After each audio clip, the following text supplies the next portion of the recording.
Help me reach 4,000 subscribers. Give the video a like, share it, and drop your thoughts in the comments. I read every single one. Thank you. I never imagined that a simple, smug smile could break whatever patience I had left. Yet the night Olivia stumbled through the door at exactly 1:47 a.m., something inside me finally lined up, not in rage, but in pure, unmistakable clarity. She dropped her purse on the couch, kicked off her heels, and shot me the expression she always used when she wanted to belittle what I felt. One eyebrow raised, a lazy grin, and then the same dismissive line. "Come on, Ethan. No one else will ever be as good for you as I am." I didn't answer. For once. Silence felt like the only power I had left, the one thing she could never twist into another argument. She rolled her eyes as if victory was already haze, like I was predictable, dependent, too forgiving to ever walk away. Still humming to herself, she turned toward the kitchen as though coming home in the middle of the night after weeks of unexplained disappearances was completely normal. 6 months earlier, people used to say we were the couple everyone wanted to be like. Steady jobs, a simple life, easy laughter. But after she got her promotion, everything shifted. New co-workers, new parties, new after-hours gatherings that stretched well past midnight. I gave her trust, then patience, then excuses. Somewhere along the way, the only thing I kept giving was pieces of myself. That night felt different. Maybe it was the way she didn't bother hiding the alcohol on her breath. Maybe it was the way she tossed her coat aside like the house wasn't our home anymore, just a pit stop she barely remembered. Or maybe I had just run out of room to pretend. She poured a glass of water and leaned against the counter. "You're doing that judgment stare again," she said. "Seriously, don't overreact. I told you it was just work." But work didn't leave lipstick stains on someone's collar. Work didn't make her phone light up at midnight with contact she'd never explain. Work didn't turn affection into duty. Still, I didn't question her. I'd done enough of that only to get gaslit until I doubted myself. Instead, I simply nodded. "Okay," I said. She blinked, thrown off. "That's it. Yeah, you look tired. We'll talk tomorrow." She mistook my calm for surrender. I could see it in the satisfied curve of her smile. She walked into the bedroom like she'd won, but I sat awake the rest of the night.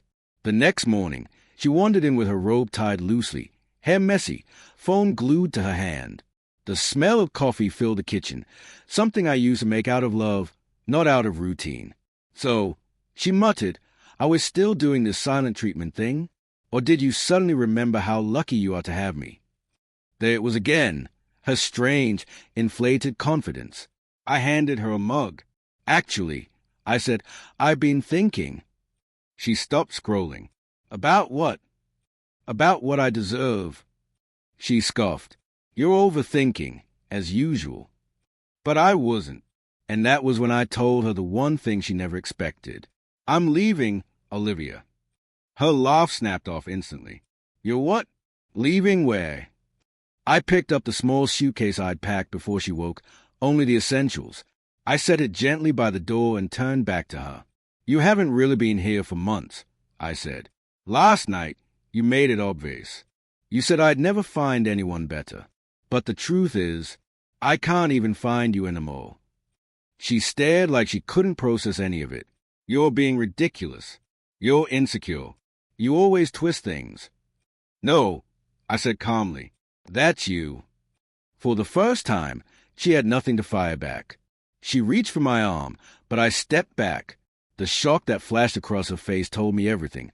She never believed I would create distance. Not from her. "Ethan," she whispered, voice suddenly small, "can we please talk about this?" "We have talked," I said. "You just never listened." She looked away, breathing unevenly. "So what? What now? You're just done?" "Yeah," I said softly. "I'm done choosing a relationship you stopped choosing." I opened the door. I expected a scream, an insult, anything to keep me trapped in the cycle. Instead, she whispered, "You won't actually leave." But I did. I stepped into the cool morning air, suitcase rolling behind me, and for the first time in months, the pressure in my chest finally started to loosen. I didn't know where I'd end up next, But I knew what I wouldn't do: shrink myself to fit inside someone else's neglect. 2 weeks passed before I heard from her again. A long message full of apologies, explanations, promises, words I had once prayed to hear. I read them twice. Then I put the phone down. Not replying wasn't about finding someone better. It was about valuing myself enough to walk away from the person who stopped valuing me. Months later, I moved into a small apartment. Quiet, simple, peaceful. The silence wasn't lonely anymore.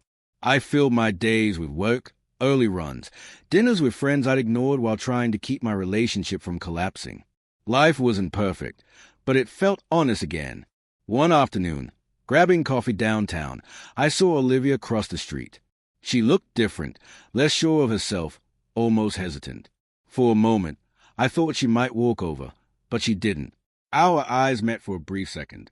No anger, no longing, just acceptance. As I turned away, the barista called my name, and I smiled, because hearing my name without tension felt like healing. Recovery didn't arrive in one dramatic moment.